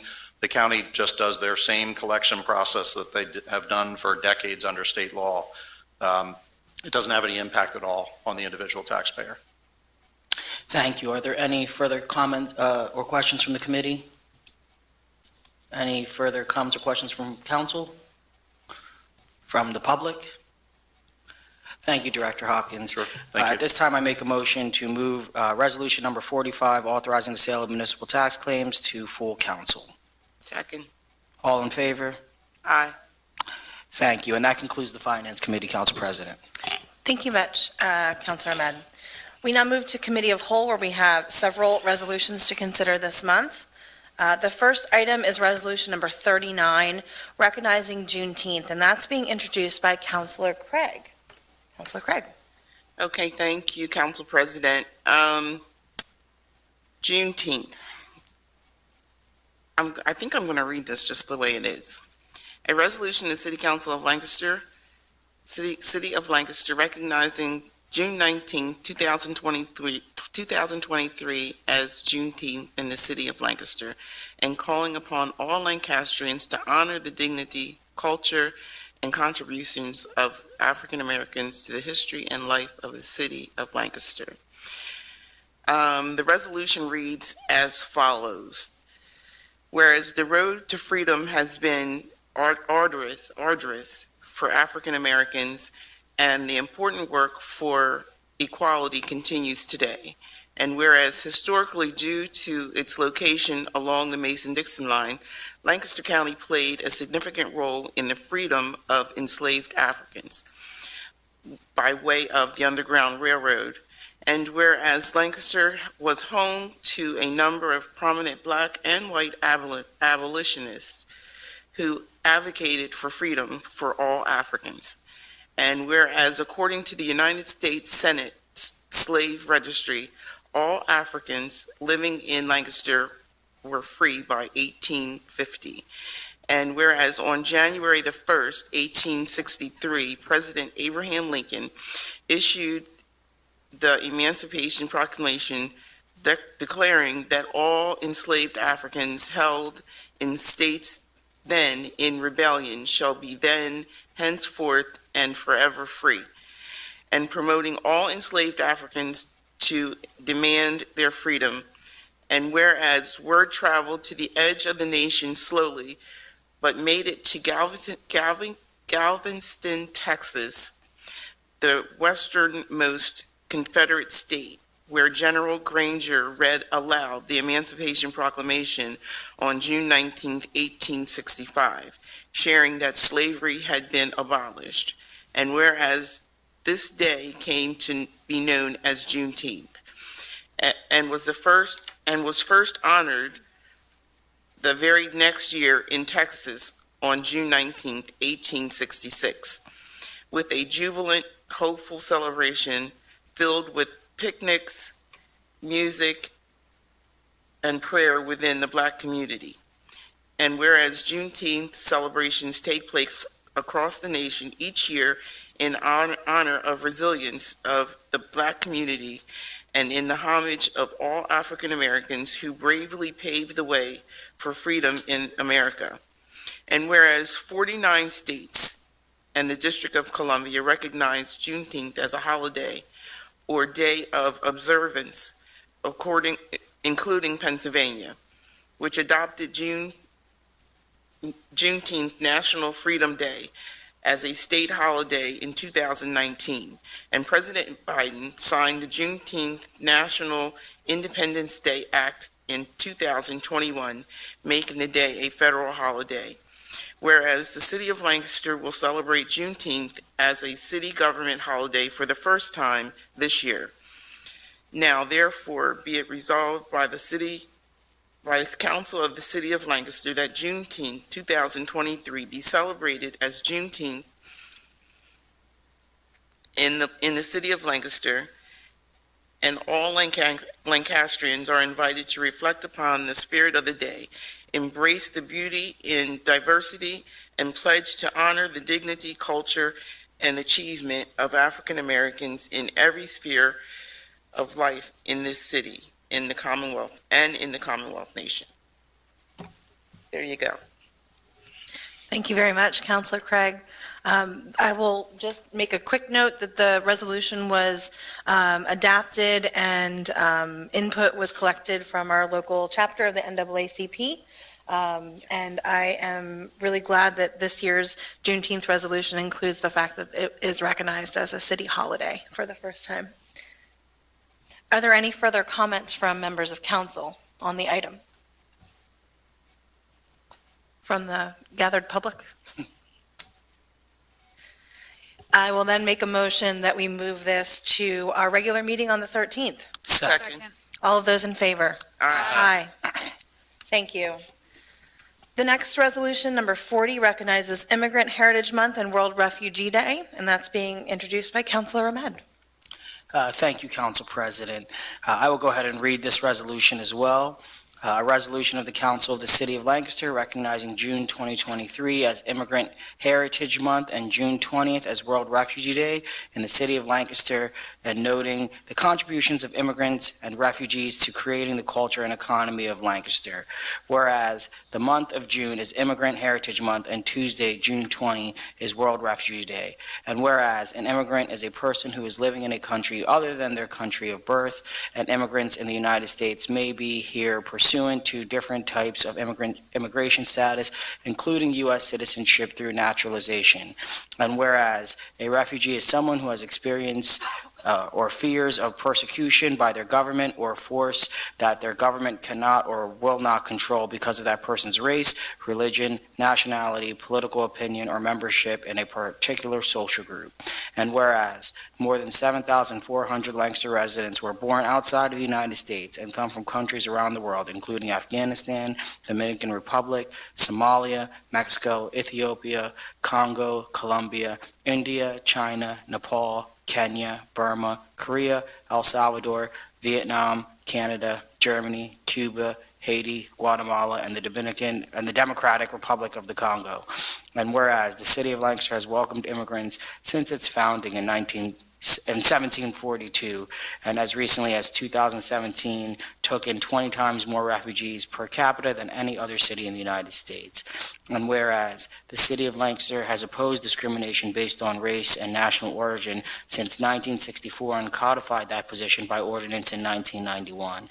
And whereas in 2022, Lancaster was redesignated as a certified welcome city leading the way on how communities can be welcoming and inclusive to refugees and immigrants since becoming the first community in Pennsylvania to receive the Certified Welcoming City designation in 2019. And whereas fostering a welcoming environment and treating all individuals with compassion and respect, regardless of race, ethnicity, place of origin, or citizenship status, has enhanced Lancaster's cultural fabric and economic growth.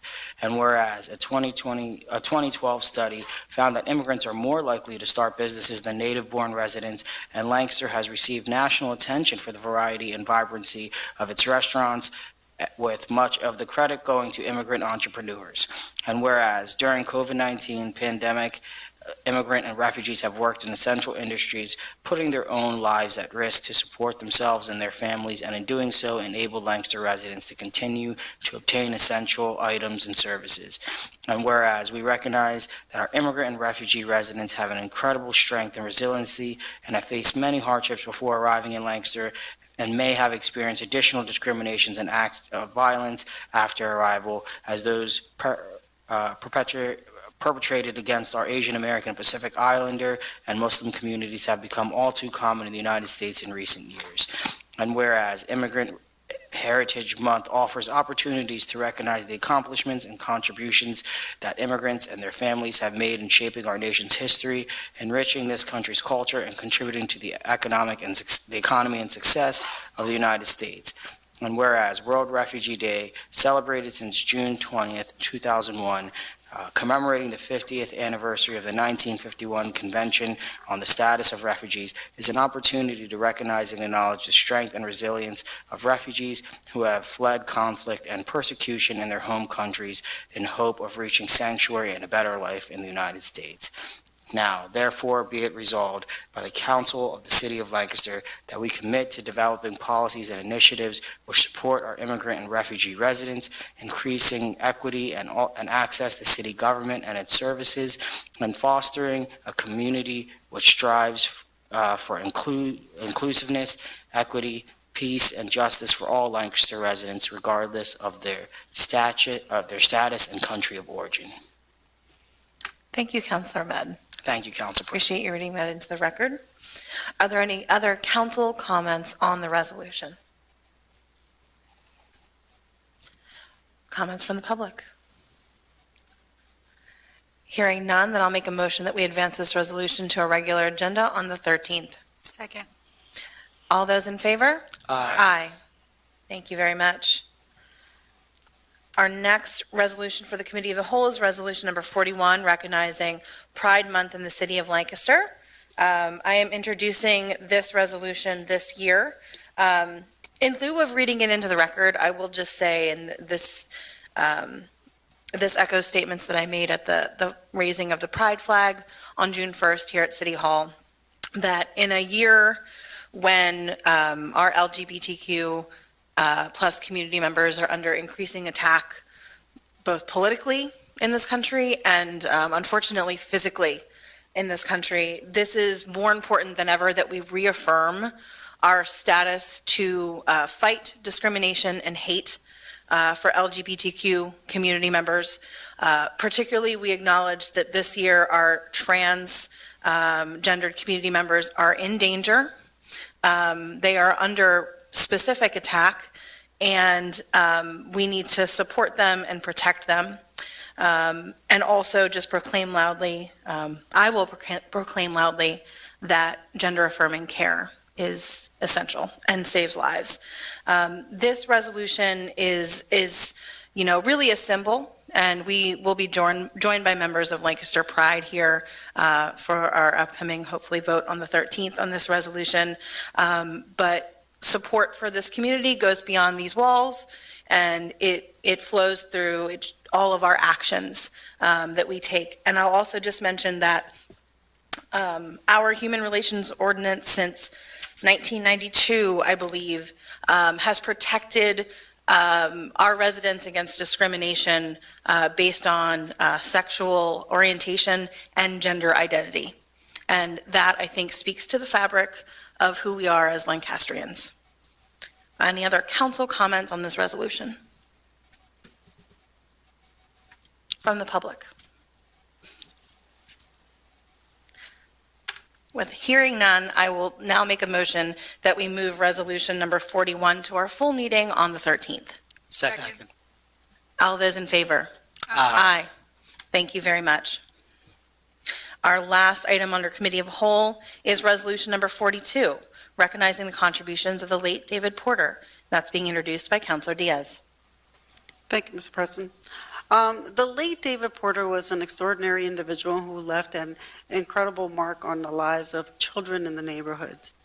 His unwavering dedication and tirelessly efforts to uplift the young generation were truly remarkable.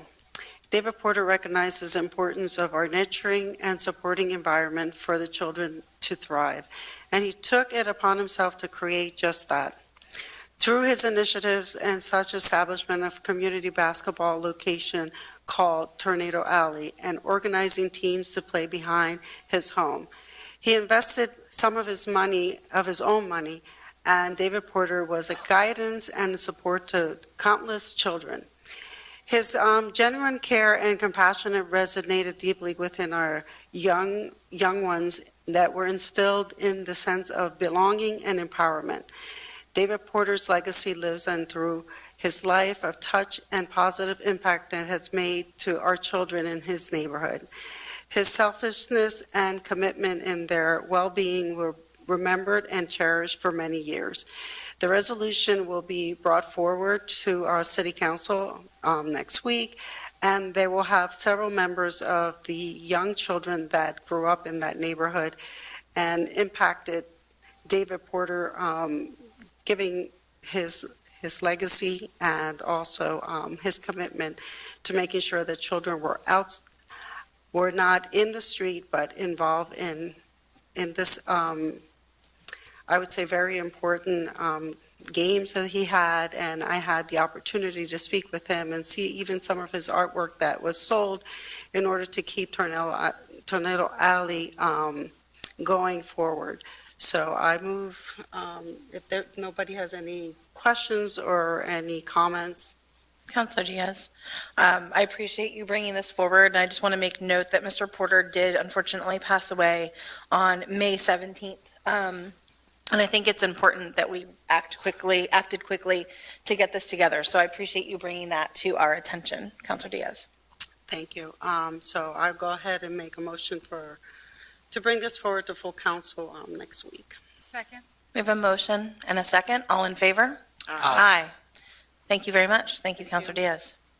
All right, having reached the end of our agenda, we now move to the clerk's report, which has been submitted in writing. Mr. Harris, if you're okay with that, we can forego the reading of the report this week or this month? I'm perfectly okay with that. Okay, thank you. Councilors, do you have received that?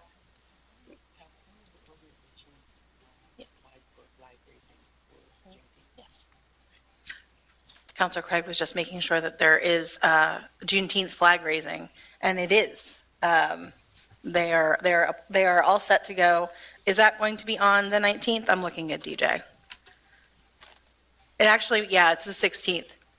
That's right. So it's a holiday, so there won't be anyone here because it's now a holiday. So the flag raising for Juneteenth will take place on the 16th right out here in front of City Hall. Thank you for reminding us. Thank you. Having reached the conclusion of our agenda and having no other items, I will hear a motion to adjourn. Motion to adjourn. Second. Second. Motion and a second. All in favor? Aye. Aye. We are adjourned. Thank you so much.